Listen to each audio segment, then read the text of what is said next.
waxa ay noqdeen tusbax go'ay.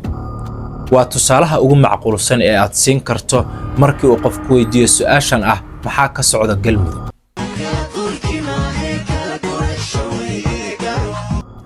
qorahdan aad maqasheen ayaan ku mataali karnaa ee ah lama kala guurin ee waa la kala gurtay oo ka dhigan waa la kala shakiya. waa macquul inaad isweydiiso su'aasha ah maxaa kala guuray, maxaa kala shakiyay, maxaase tusbax go'ay noqday. ina soo raac aan Galmudug ku geeyo. isku socodka magaalooyinka Gaalkacyo iyo Cadaado oo ahaa midka kaliya ee badqabay waxa uu qarxay daqiiqadii 9aad kadib markii dagaal beeleed foolxun uu ka dhacay deegaanka Laasbuur ee gobolka Mudug kaas oo u dhaxeeya beelo ka soo kala jeeda magaalooyinka Cadaado iyo sidoo kale Gaalkacyo. waxa uu noqon karaa jidkii ugu dambeeyay xirma marka loo eego isku socodka Cadaado iyo Cabudwaaq oo warkoodu uusan jirinba.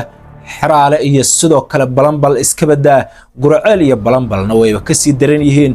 Cadaado iyo Dhuusamareebna kal hore ayayba jidka isku baabi'iyeen. haddaba su'aashu waxay tahay yaa daaha gadaashiisa ka maamulaya dhacdooyinkan soo laalaabtay ee ka socda deegaanka. xalqada xigta ayaan ku eegi doonaa